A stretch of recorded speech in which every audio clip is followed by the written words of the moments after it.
حضرت ابوذر غفار کا اصل نام جندب بن جنادے تھا۔ اب کا تعلق قبیلہ غفار سے تھا جو حجاز کے ریگستانی علاقوں میں آباد تھا۔ زمانہ جاہلیت میں بھی اب کا دل شرک سے نفرت کرتا تھا اور حق کی تلاش میں مضطرب رہتے تھے۔ جب اسلام کی صدا مکہ سے بلند ہوئی تو اپنے تحقیق کی اور بالاخر حضور اکرم کی خدمت میں پہنچ کر مشرف با اسلام ہو گئے۔ اپنے نہ صرف اسلام قبول کیا بلکہ اسی وقت قریش کے سامنے جا کر اعلان بھی کیا۔ اب کی زبان حق گوئی کے لیے وقف ہو چکی تھی۔ اب وہ تھے جنہوں نے رسول اللہ سے سنا تھا، زمین پر ابوذر سے زیادہ سچا کوئی نہیں چلتا۔ ترمذی حدیث نمبر 3801۔ حق گوئی کی پاداش میں جلاوطنی۔ حضرت ابوذر کی زندگی کا ایک نمایاں پہلو اب کی حق گوئی اور ظالم حکمرانوں کے خلاف کلم حق کہنا تھا۔ خلافت عثمان کے دور میں جب اموی خاندان کے کچھ افراد نے بیت المال کی دولت کو اپنی ذاتی جاگیر سمجھنا شروع کیا تو ابوذر نے مدینہ کی گلیوں میں پکارنا شروع کیا، جو لوگ سونا چاندی جمع کرتے ہیں اور اسے اللہ کی راہ میں خرچ نہیں کرتے ان کے لیے عذاب علیم ہے۔ القرآن سورۃ التوبہ آیت 34۔ یہ آواز حاکم وقت کے لیے ناقابل برداشت ہو گئی۔ خلیفہ عثمان نے ان کو پہلے ربضہ کے مقام پر جلا وطن کیا۔ ربضہ ایک ویران اور خشک صحرا تھا جہاں زندگی کا کوئی نشان نہ تھا، صرف خاک و گرد و غبار۔ ربضہ کا قید خانہ۔ ربضہ میں حضرت ابوذر کے ساتھ صرف ان کی بیوی اور بیٹی تھیں۔ وہاں نہ پانی تھا نہ اناج، ایک جھونپڑی تھی، ایک خچر، چند برتن اور بہت ساری دعائیں۔ کبھی کبھار کوئی مسافر کچھ اناج دے جاتا اور وہی ان کی گزر بسر کا ذریعہ بنتا۔ ان کا چہرہ کمزور ہو چکا تھا لیکن ایمان کی روشنی سے چمک رہا تھا۔ ان کی بیٹی اپنے باپ کی خدمت میں ہمہ وقت مصروف رہتی۔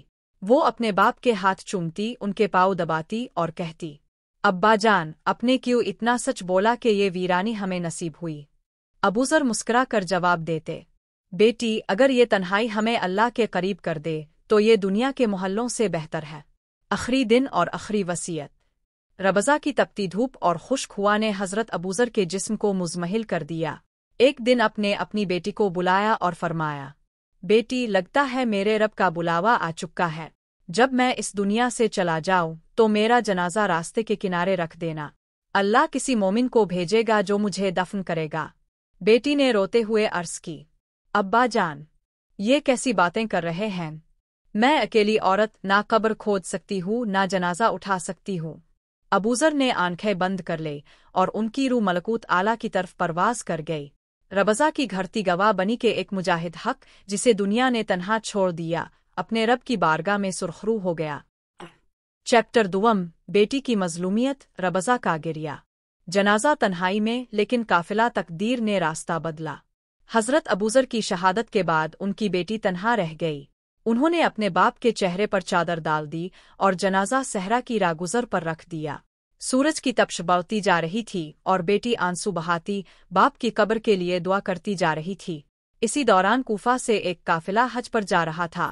اس میں موجود تھے عبداللہ بن مسعود رضی اللہ عنہ، جو رسول اکرم کے جلیل القدر صحابہ میں شمار ہوتے تھے۔ جب انہوں نے جنازہ اور تنہا روتی ہوئی بیٹی کو دیکھا تو رکے اور کہا، یہ جنازہ کس کا ہے؟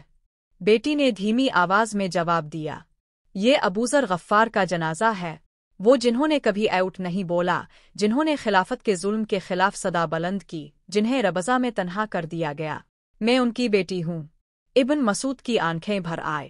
انہوں نے قافلے سے کہا، آج ہم ایک فرشتہ صفت انسان کو دفنائیں گے جنہیں دنیا نے اکیلا چھوڑا، مگر رب کی نگاہ میں وہ بلند مقام رکھتے ہیں۔ کفن، دفن اور گریہ۔ قافلے والوں نے مل کر حضرت ابوذر کو دفن کیا، ان کے لیے کفن فراہم کیا اور قبر کھود کر اشکبار آنکھوں سے دفنایا۔ بیٹی باپ کی قبر کے قریب بیٹھ کر رو رہی تھی اور کہہ رہی تھی، ابا جان، اپنے سچ کہا تھا کہ مومن کبھی تنہا نہیں مرتا۔ آج اللہ نے اب کی قبر پر فرشتوں کی جگہ نیک بندوں کو بھیج دیا۔ قافلے کے جانے کے بعد بیٹی ربضہ ہی میں رہ گئی۔ اس کے پاس نہ گھر تھا نہ سایہ۔ کبھی کبھار کوئی قافلہ اناج دے جاتا، کبھی ہفتوں فاقہ رہتا۔ وہ بابا کی قبر پر بیٹھ کر قرآن پڑھتی اور رب سے کہتی، اے اللہ، میرا باپ تیرے دین کے لیے تنہا ہو گیا تو مجھے بھی اپنی رحمت سے تنہا نہ کرنا۔ ظلم کا استعارہ۔ تاریخ کے صفحات گواہ ہیں کہ ابوذر کی بیٹی کو نہ کوئی سرپرست ملا، نہ پناہ۔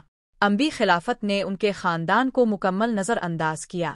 نہ بیت المال سے وظیفہ دیا گیا، نہ ان کی کفالت کی گئی۔